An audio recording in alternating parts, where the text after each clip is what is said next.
I would request Mr. Vijay Mahajan, sir, to please. Yeah. Do you mind if I speak from Sure, here? no problem. Because where you sit depends on where you stand, right? So, first of all, I know the byline of this session is conversations, convergence, and collaborations.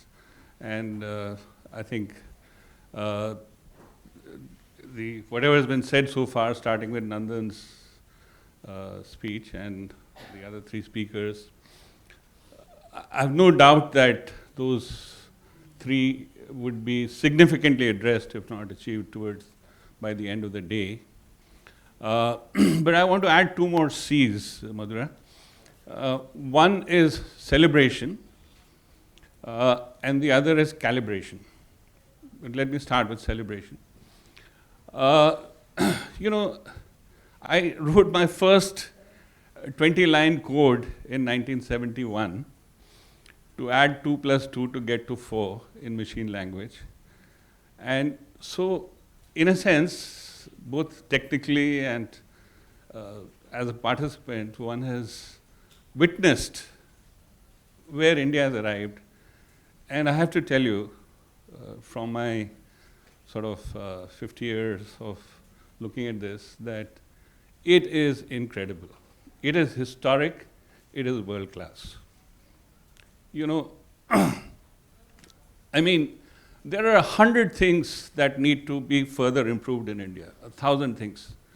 But whatever has been achieved in this ecosystem that you heard Nandan talk about, which Suresh focused on one particular entity. By the way, way back in 2004, I'd done a study for the World Bank saying India Post should become a bank. You know, and Mr. A.P. Singh was there at that time, and I'm so glad that it eventually worked out. Likewise, Abhishek, it's great that you remembered that I used to hang around Nagaland, yes. In Tuensang district of all the places, you know, to get some of the first CSCs going way back in 2008-9. The Bhamashah program in Rajasthan was at that time the single largest financial inclusion program in the world, 2008-9, that we worked on. The idea of Aadhaar was first written about, not in any other context, but it was, there's a section in the Raghuram Rajan committee report on financial sector reforms, which talked about the fact that establishing identity is one of the big blockages in getting financial access. And out of that, you know, what we have today is incredible, 1.3 billion Aadhaar cards linked with bank accounts and with mobile phone. So, plus the fact that these are not just conceptual, that these are functioning, operating digital infrastructures. You know, Nandan rattled off with such ease all the big numbers. We are truly the world's champions in digital payments, in DBTs, and so forth. And some of the sneak previews that we got, the Bhashini thing that we just saw, and the account aggregator infrastructure that's being built, many of the other societal scale or population scale infrastructure that are being built, it's all something to celebrate. So congratulations to all of you and many who are not here. You know, so I feel like a grandfather who's all his dreams have come true, so I have nothing more to say, but no. So now let's get to calibration. So calibration means, what's that? My accessibility feature has started up. Okay, so. So calibration basically is the term is used to basically imply taking measurement, taking stock of where we are, and then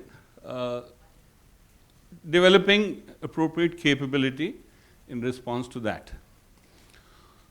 So we heard from Suresh, for example, he talked about, in spite of all these achievements, he talked about his worry about digital divide. We heard Abhishek mention that while a lot has happened, a lot more needs to be done. I mean, even simple things like navigating across all the apps, is a big issue, and they've tried to build Umang for that. But, just indulge me for a minute.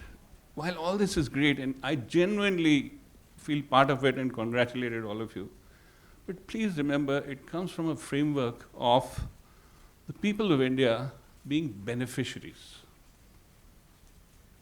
It is still not a citizenship infrastructure. There's a benign, hopefully there's a benign state which gives out 7% of its GDP as subsidies. A lot of them as individual subsidies, and therefore we've built a beautiful infrastructure to identify people, to enroll them in those schemes, to get money to them, etc., etc. But it's still essentially a beneficiary syndrome. When are we going to become truly the first three words of our Constitution? We, the people of India. The name of this organization is Haqdarshak. Haq is, Suresh, once again you said you love the name. Haq is adhikar, haq is rights. And one has learnt working in rural development for a long, long time that supply side solutions, howsoever well done, howsoever beautifully executed, are inadequate. And eventually we need to do demand side empowerment. And that in some ways takes us beyond the digital world. It takes us beyond tech. It takes us beyond all these lovely things that we've done together, but it's still not enough. And how do we approach that? Because unless we take care of that, the pace at which the upper end of the knowledge, capital, networks, that part of India, that part of society, it's growing, and deservedly so. It's achieving more and more and more, but it's leaving behind a big, not just a residue, but in fact, we have probably the 80-20 rule has caught up with us in almost everything. I mean, you all know about, from the India Inequality Report, all the numbers about what percentage of national wealth is owned by what percentage of people, what percent of national income is earned by what percentage of people. So there's n number of statistics to show us that something is not working adequately, which seems to necessitate this 7% and increasingly more subsidy, rather than enabling our 1.4 billion people to earn their living and live their lives with dignity. So one can say, Mr. Mahajan, this is not a session about all those things. Can we stick to things that we are able to do? So I want to say that the world of technology, just as it served the cause of financial inclusion, of e-governance, of benefit distribution, so well and so effectively. And by the way, what you said about the COVID distribution, I mean, it was to me an absolute test. 23rd March, when I, for some reason I had to have a conversation both with the then Niti Aayog Vice Chairman and somebody in the RBI in quick succession within 2 or 3 days. And it was obvious to all of us that the one thing which should not break is the telecom and the money transfer system of the country. And it did not break. Lots of things broke during COVID, but the power supply held on, the telecom system held on, and the money transfer system held on. Imagine if any one of these three had packed up. I mean, we had enough trouble without that, but if any one of these three had also packed up, And what held these, what continued to work?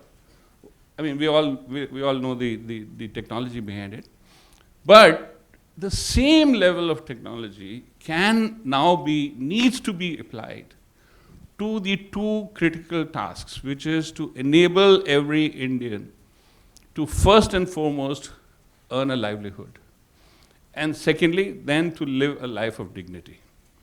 Now, earning a livelihood is different from getting a subsidy, and that requires access to finance, access to skills, access to markets.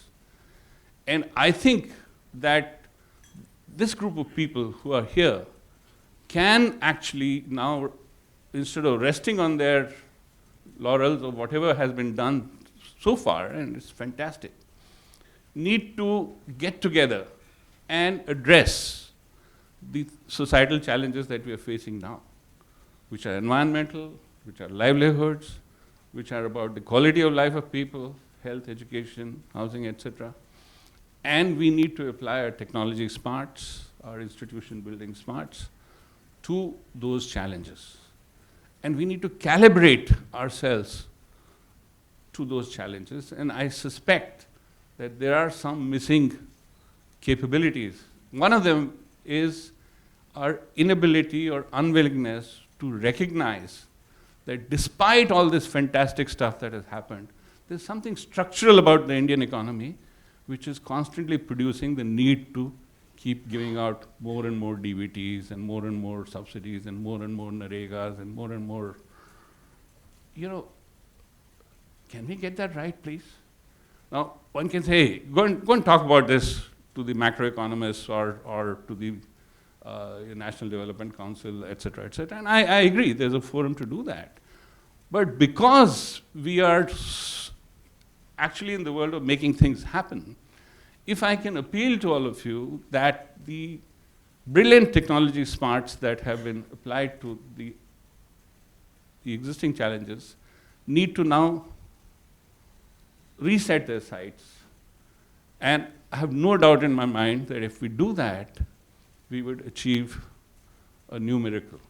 For example, all of you are aware of the seriously depressing data on Acer that comes out every year, the annual survey on education by Pratham. Why is it that as a nation which is able to do what we've done in the digital world, not been able to figure out how to educate our children so that 8th standard children can read 8th standard text and solve 8th standard math? Is that asking for too much? Where is our technology smarts and our institution building smarts and our financial smarts to address that important challenge? And if we can't do that, we will continue to get a digital divide, and much worse, a demographic divide. And therefore, I think it's important that if we call ourselves Haqdarshak, we've got to move away from just the framework that we've defined for ourselves so far and move to the framework of enriching both the livelihoods and the lives of the vast majority. Thank you for indulging me, but I hope I've been able to recalibrate some of the discussion. Thank you so much.